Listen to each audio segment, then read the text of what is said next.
ഒരിക്കൽ നബി സല്ലല്ലാഹു അലൈഹി വസല്ലമ അവിടുത്തെ ഭാര്യയായ നമ്മുടെ ഉമ്മയായ ജുവൈരിയ റളിയല്ലാഹു അൻഹ എന്ന സഹാബി, അവരുടെ സമീപത്ത് നിന്ന് അള്ളാഹുവിൻ്റെ റസൂല് സുബഹി നിസ്കാരം കഴിഞ്ഞിട്ട് പുറത്തേക്ക് പോയിട്ട് ഏറെ വൈകിയാണ് തിരിച്ചു വന്നത്. എന്ന് പറഞ്ഞാൽ സൂര്യോദയമൊക്കെ കഴിഞ്ഞ് കുറേ നേരം കഴിഞ്ഞ് ഒരു ദുഹായുടെ സമയമൊക്കെയായി, ഏതാനും മണിക്കൂർ പിന്നിട്ടിരിക്കുന്നു. അപ്പോൾ പിന്നിട്ട് വരുമ്പോഴും സഹാബിയായ അഥവാ നബിതങ്ങളുടെ ഭാര്യയായ നമ്മുടെ ഉമ്മയായ ജുവൈരിയ റളിയല്ലാഹു അൻഹ അവർ ദിക്റിലും ദുആയിലുമൊക്കെയായി അവർ നിസ്കരിച്ചിടത്ത് ഇരിക്കുക തന്നെയാണ്. ആ സമയത്ത് നബി സല്ലല്ലാഹു അലൈഹി വസല്ലം അവരോട് പഠിപ്പിച്ചു കൊടുക്കുകയാണ്, ഞാൻ നിങ്ങളുടെ സമീപത്ത് നിന്ന് പുറത്തേക്ക് പോയതിൻ്റെ ശേഷം ഞാൻ 4 കലിമത്തുകൾ പറഞ്ഞിട്ടുണ്ട്, 4 വാചകങ്ങൾ പറഞ്ഞിട്ടുണ്ട്. ആ പറഞ്ഞ വാചകങ്ങളുടെ മഹത്വം നിനക്ക് കേൾക്കണോ? നീ ഇപ്പോൾ ഇവിടെ ഇരുന്നു കൊണ്ട് ഇതുവരെ ചൊല്ലിയ ഏതൊക്കെ ദിക്ർ ദുആകളുണ്ടോ അതിനെയെല്ലാം ഇത് കവച്ചു വെക്കും.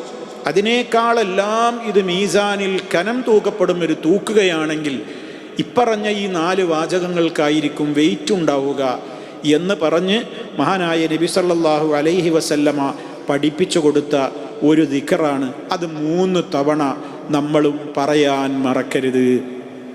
അത് സുബഹി നിസ്കാരത്തിൻ്റെ ശേഷം പറയാം, ഇനി നമുക്ക് കിട്ടുന്ന ഏതവസരങ്ങളിലും പറയാം. എപ്പോഴും നമുക്ക് പറയാവുന്നൊരു ദിക്റാണത്.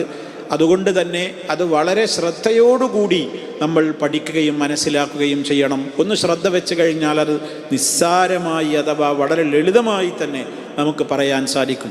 നബി തങ്ങൾ പറഞ്ഞത് എന്താണ്? സുബ്ഹാനല്ലാഹി വബിഹംദിഹി, തുടക്കത്തിൽ അത് പറയാം. പിന്നെയോ അദദ ഖൽഖിഹി വരിദാ നഫ്സിഹി വസിനത അർശിഹി വമിദാദ കലിമാതിഹി.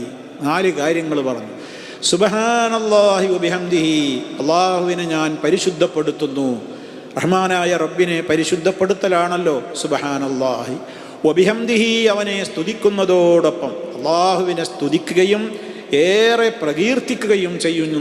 ഞാൻ അവനെ പരിശുദ്ധപ്പെടുത്തുന്നു ധാരാളമായി. എത്രയാണ് എണ്ണവും കണക്കുമില്ലാത്തതാഞ്ഞ് പറയാൻ പോകുന്നത്. എത്രത്തോളം ഞാൻ അവനെ മഹത്വപ്പെടുത്തുന്നു, പരിശുദ്ധപ്പെടുത്തുന്നു. അദദ ഖൽഖിഹി, അവൻ്റെ സൃഷ്ടികളുടെ എണ്ണത്തോളം. നമുക്കാർക്കെങ്കിലും കണക്കാക്കാൻ കഴിയുമോ ഈ ലോകത്ത് എത്ര സൃഷ്ടികളാണുള്ളത്? സൃഷ്ടാവായ ഖാലിഖ് കഴിച്ചാൽ പിന്നെ ലോകത്തുള്ളതും മുഴുവനും മഖ്ലൂക്കുകളാണ്. ആ ഖൽഖുകൾ, സൃഷ്ടികൾ ലോകത്ത് എത്ര എണ്ണമാണ്? നമുക്ക് നിജപ്പെടുത്താനോ കണക്കാക്കാനോ കഴിയുമോ? എങ്കിൽ കണക്കല്ലാത്ത സൃഷ്ടികളാവുള്ളത്.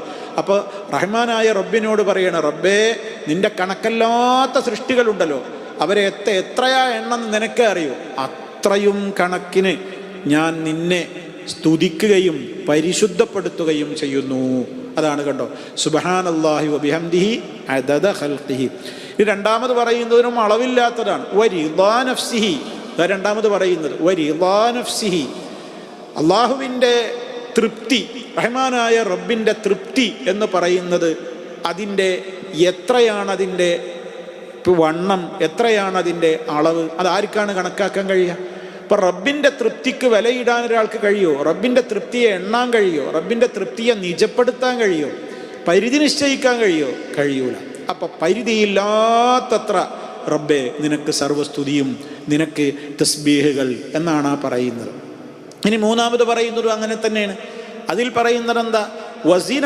വസിനത അർശിഹി, അവൻ്റെ അർശിൻ്റെ ഭാരത്തോളം. ഈ ലോകത്തെ ഏറ്റവും വലിയ സൃഷ്ടി ഏതാണ്? അർശാണ്. ഏറ്റവും ഭാരമുള്ള സൃഷ്ടിയാണ് അള്ളാഹുവിൻ്റെ സിംഹാസനം, അർശ് എന്ന് പറയുന്നത്. ആ അർശിൻ്റെ ഭാരമൊന്നും ആർക്കും കണക്കാക്കാൻ കഴിയൂല. ആ അർശിനെ വഹിച്ചുകൊണ്ട് നിൽക്കുന്ന മലക്കുകളുണ്ട് എന്ന് വിശുദ്ധ ഖുർആൻ പറയുന്നുണ്ട്.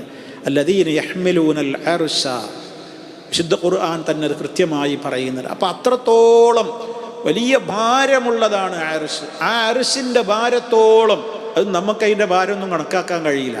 കണക്കറ്റ ഭാരമാണ് അർശിനുള്ളത്.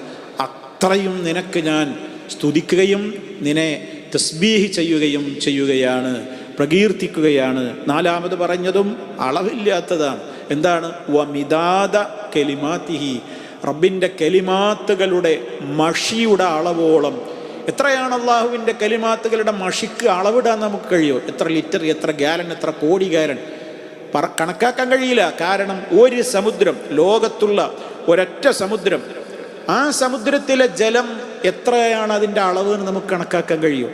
പ്രപഞ്ചത്തിലുള്ള മുഴുവൻ കൂടി ലോകത്തുള്ള എല്ലാ രൂപത്തിലുള്ള സമുദ്രങ്ങളും അവയൊക്കെ കൂടി മഷിയായി മാറിയാലും അതിൻ്റെ കൂടെ ഒരു 7 ഇരട്ടി കൂട്ടിക്കോളൂ. സബഅത ഖുർആൻ പറയുന്നത്, അതിൻ്റെ കൂടെ ഒരു 7 സമുദ്രം കൂടി കൂട്ടിക്കോളൂ. അങ്ങനെ ഒരു 7 ഇരട്ടി സമുദ്രം വേറെയും കൂട്ടിയാൽ അവയിലൊക്കെ കൂടെയുള്ള വെള്ളം മഷിയായി മാറിയാലും, അതേപോലെ തന്നെ ലോകത്തുള്ള വൃക്ഷങ്ങളൊക്കെ കൂടി കലമായി മാറിയാലും അള്ളാഹുവിൻ്റെ കെലിമത്തിൻ്റെ മഹത്വവും വ്യാഖ്യാനമൊന്നും എഴുതി തീരൂലെന്നാണ്. അപ്പം പിന്നെ എത്രയാണ് ഈ മഷിക്ക് അളവിടുക? അപ്പം അളവറ്റതാണത്.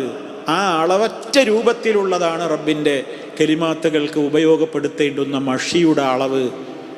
അത്രത്തോളം ഞാൻ നിന്നെ എന്തു ചെയ്യുന്നു? പ്രകീർത്തിക്കുകയും സ്തുതി പറയുകയും ചെയ്യുന്നു. ഈ 4 പറഞ്ഞതും അളവും മാറ്റവും ഒന്നുമില്ലാത്തതാണ്.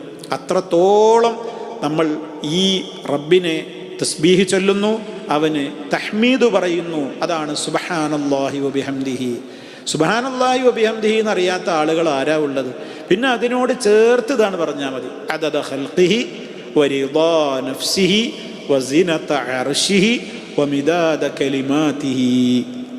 ഇത് ഇങ്ങനെ 3 തവണയാണ് പറയാം. സുബ്ഹാനല്ലാഹി വബിഹംദിഹി അദദ ഖൽഖിഹി വരിദാ നഫ്സിഹി വസിനത അർശിഹി വമിദാദ കലിമാതിഹി. വീണ്ടും പറയാം, വീണ്ടും പറയാം. ഏറെ ആശയ ഗാംഭീര്യതയുള്ള ഒരു പ്രത്യേകമായ ദിക്റാണിത്. ഇതും നമ്മുടെ ജീവിതത്തിൻ്റെ ഭാഗമാക്കുവാനും അതിൻ്റെയൊക്കെ അർത്ഥവും ആശയവും ചിന്തിച്ചുകൊണ്ടത് നിർവഹിക്കുവാനും നമ്മളെല്ലാവരും പരിശ്രമിക്കണം.